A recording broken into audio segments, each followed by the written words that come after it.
오늘 마태복음 14장 13절에서 21절 말씀을 가지고 사람을 긍휼히 여기고 사랑하라 라는 그런 제목으로 함께 은혜를 나누겠습니다.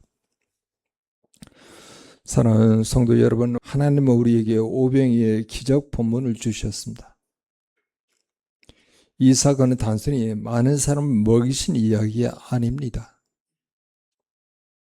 이 사건은 광야에서 주님을 만난 사람에게 어떤 변화가 일어나는지, 그리고 이 변화가 어떻게 사람을 긍휼히 여기고 사랑하는 삶으로 이어지는지를 보여주는 말씀입니다. 마태복음 14장은 참혹한 소식으로 시작이 되죠. 헤롯 왕이라고 하는데 헤롯 안티파스, 헤롯 안디바라고 하는 분봉왕이죠. 그 헤롯 안디파스가 세례 요한의 목을 벤 것입니다. 예수님의 일을 예비했던 사람, 예수님께서 여자가 낳은 자 중에 세례 요한보다 큰 이가 일어남이 없다고까지 칭찬했던 그 사람이 허무하게 죽임을 당한 거예요. 예수님이 이 소식을 들으셨을 때 얼마나 마음이 무너지셨을까요? 사랑하는 사람을 잃은 슬픔, 그리고 다가올 자신의 십자가에 대한 예감, 그리고 무리들이 끝없는 요구 속에서 예수님은 조용히 배를 타고 빈들로 나가셨습니다. 오늘 하나님께서 우리에게 주신 메시지는 이렇습니다. 내가 광야에서 주님을 만나 주님이 내게 말씀하신 것을 듣게 되면은 내게 오는 모든 사람들을 내가 긍휼히 여기고 사랑하게 되어 사람들의 필요를 채워줄 수 있음에 감사하게 될 때마다 하나님의 상상할 수 없을 만큼 풍성하게 일하심을 경험하게 된다입니다. 이 메시지 속에서 네 가지 영적 흐름이 있는 것이죠. 첫째는 광야에서 주님을 만나는 거예요. 두 번째는 사람을 긍휼히 여기는 겁니다. 세 번째는 작은 것에도 감사하는 것. 네 번째는 하나님의 풍성한 역사를 경험하는 것입니다. 이 넷은 따로 떨어진 네 가지 교훈이 아니라 하나가 다른 하나를 낳는 하나의 흐름이에요. 광야에서 주님을 만나지 못하였으면 긍휼이 생기지 않습니다. 긍휼이 없으면 참된 감사가 나오지 않고, 감사가 없으면 하나님의 풍성한 역사도 경험할 수가 없어요. 오순절 이후에 성령을 받은 교회가 가장 먼저 한 일이 무엇입니까? 사도행전 2장은 성도들이 재산과 소유를 팔아 각 사람의 필요에 따라 나누어 주고 떡을 떼며 순전한 마음으로 기쁘게 음식을 먹었다고 기록합니다. 성령 충만은 신비로운 체험으로 끝나지 않고 반드시 이웃을 향해 긍휼과 그리고 나눔으로 열매를 맺게 됩니다. 오늘 우리가 오병이의 본문을 오순절 열째 주일에 함께 묵상하는 것은 결코 우연이 아니죠. 성령께서 우리를 광야로 이끄신 이유는 결국 우리를 통해 이웃에게 흘러갈 긍휼과 나눔의 통로로 만들기 위함입니다. 오늘 이 순서에 따라서 말씀을 함께 살펴보도록 하겠습니다. 광야는 피하고 싶은 곳이지만은 하나님은 광야에서 말씀하세요. 본문은 이렇게 시작합니다. 예수께서 요한의 죽음 소식을 들으시고 배를 타고 따로 빈들로 가셨다. 예수는 인간이셨습니다. 슬픔이 있었고 마음이 무거웠고 혼자 있고 싶은 생각이 들었던 것이죠. 그런데 성경은 그 장소를요, 빈들, 다른 말로 표현하는 광야라고 말합니다. 광야는 어떤 것입니까? 아무것도 없는 것이죠. 기대할 것이 없는 것입니다. 사람의 힘으로는 해결할 수 없는 것입니다. 외로움과 고독이 있는 것이죠. 인간의 한계가 드러나는 것이 광야입니다. 현대인들도 저마다의 광야를 지나갑니다. 실직과 사업 실패의 광야, 자녀 문제로 밤잠을 이루지 못하는 광야, 노후에 대한 막막한 불안의 광야, 오랜 관계의 상처로 마음문을 닫아버린 광야, 스마트폰 화면 속에 수백 명과 연결되어 있어도 정작 마음을 나눌 사람이 없는 이 시대만의 새로운 고독의 광야, 그리고 열심히 신앙생활을 해야지만 어느 순간 은혜가 메말라 버린 영적 침체의 광야, 굉장히 많은 광야가 우리를 스쳐가요. 우리는 이런 광야를 피하고 싶어 합니다. 하지만 성경은 반복해서 말합니다. 하나님은 광야에서 말씀하신다. 이스라엘은 광야에서 율법을 받았습니다. 모세는 미디아 광야 40년의 시간을 지난 후에야 떨기나무 앞에서 하나님의 부르심을 받았습니다. 다윗은 사울에게 쫓겨 엔게디와 10광야를 떠돌던 시절에 하나님을 가장 깊이 경험했고, 그때 지은 시들이 오늘 우리가 부르는 시편이 되었습니다.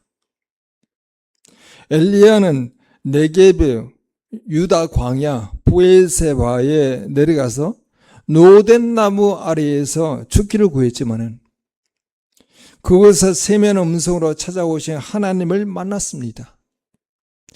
세례 요한의 사역 자체가 광야에서 시작이 되었고, 예수님의 공생애를 시작하기 전에 성령에 이끌려서 광야에서 40일을 지내셨습니다.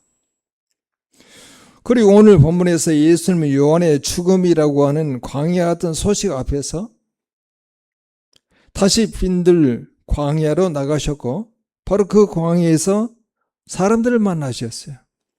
그 광야에서 기적을 행하십니다.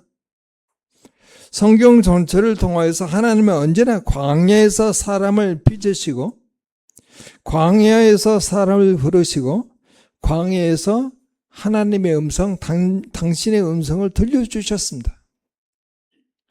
선지자 이사야는 이렇게 외쳤습니다. 광야에서 외치는 자의 소리가 있어 이르되 너희는 여호와의 길을 예비하라. 하나님의 가장 큰 구원의 소식은 언제나 궁궐이 아니라 광야에서 먼저 선포되었습니다. 세상은 광야를 실패와 침묵의 자리로 여기지만은 성경은 광야를 준비와 계시의 자리로 봅니다. 목회 현장에 만나는 많은 성도님들의 고백도 다르지 않습니다. 인생이 잘 풀릴 때는 오히려 하나님을 진지하게 찾지 않다가 예상치 못한 광야를 만난 뒤에야 비로소 하나님의 음성에 귀를 기울이게 되었다는 고백이 많습니다.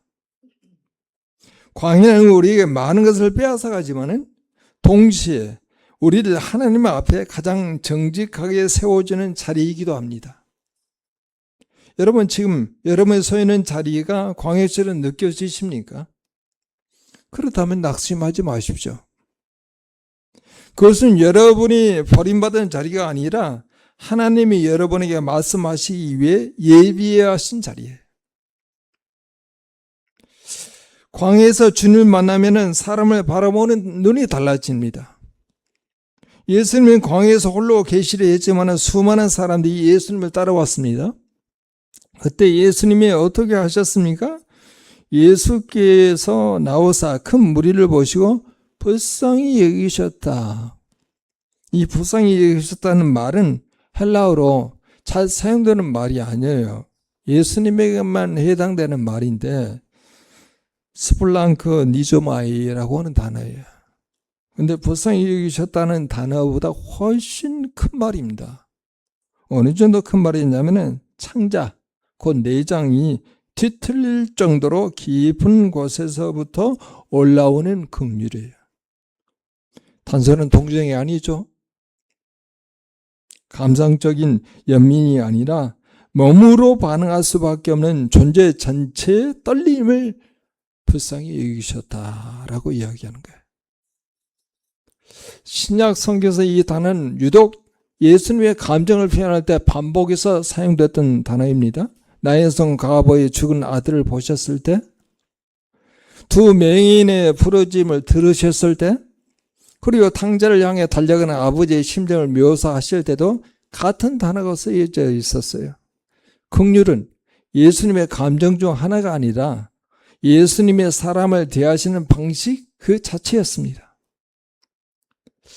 예수님은 사람들의 배고픔만 보신 게 아니라 그들의 상처, 그들의 절망, 그들의 삶의 무게를 보셨던 거예요. 왜 예수님은 사람들을 그렇게 깊이 불쌍히 여기셨을까요? 그 이유는 단순합니다. 광야에서 하나님과 깊이 교제한 사람은요, 사람을 바라보는 눈이 달라지기 때문에 그렇습니다.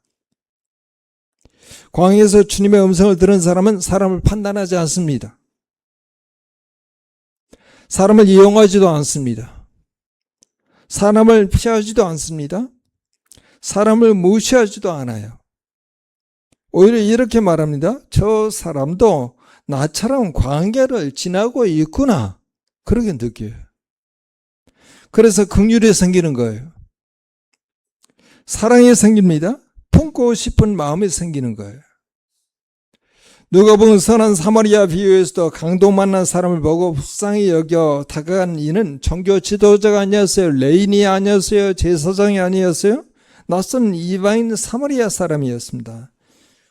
그리고 집 나갔던 둘째 아들이 거지로 돌아왔을 때 아버지는 아직도 거리가 먼데 아버지가 그를 보고 측은히 여겨 먼저 달려갑니다. 이 측은히 여겨가 스플랑크 니저마예요. 긍휼은 언제나 상대방이 자기를 갖추기 전에 먼저 움직이는 사랑입니다. 우리가 사람을 사랑하기 어려운 이유는 대개 상대방의 자기를 먼저 따지기 때문이죠. 그러나 광야를 통과한 사람은 자신에게도 그럴 자기의 없었음을 알기에 더 이상 남에게 자격을 요구하지 않아요. 광야에서 주님을 만난 사람은 사람을 긍휼히 여기고 사랑하는 사람이 됩니다. 세 번째, 광야에서 주님을 만난 사람은 작은 것도 감사하게 돼요. 제자들은 예수님께 말합니다. 여기는 빈들입니다. 사람들을 보내어 먹을 것을 사게 하십시오. 제자들은 현실을 말했습니다. 틀리지 않아요. 상을 말했죠. 그리고 한계를 말했습니다. 그러나 예수님 말씀하십니다. 너희가 먹을 것을 주라. 제자들이 당황스럽죠. 우리가 가진 것이 없습니다. 있는 것이라고는 보리떡 5개, 물고기 2마리뿐입니다. 요한복음은 이 작은 도시락이 한 어린아이의 것이라고 기록합니다. 세상의 눈으로 보면 수만 명 앞에서 아이가 내놓는 도시락은 아무 의미가 없어 보입니다. 그러나 그 작은 순종이 예수님의 손에 들려지는 순간에 전혀 다른 이야기가 시작이 되는 거죠.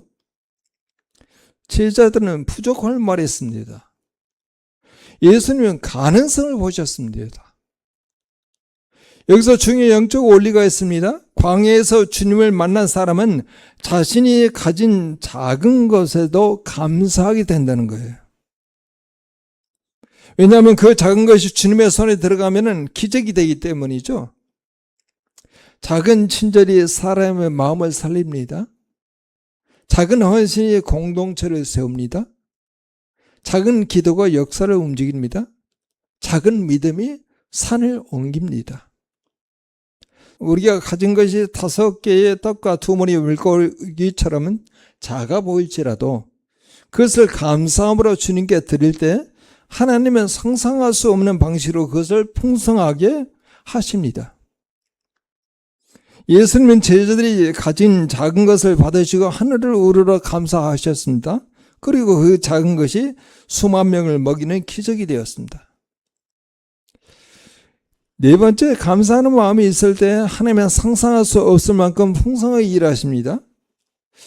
오늘 성경 본문에 그렇게 나와 있습니다. 예수께서 떡 5개와 물고기 2마리를 가지사 하늘을 우러러 축사하시고 떼어 제자들에게 주시매 제자들이 무리에게 주니, 여러분 축사하시고에 쓰인 헬라어 동사는 율로게오예요. 율로게오. 유대인의 식탁 축복 기도에서 사용되는 단어입니다.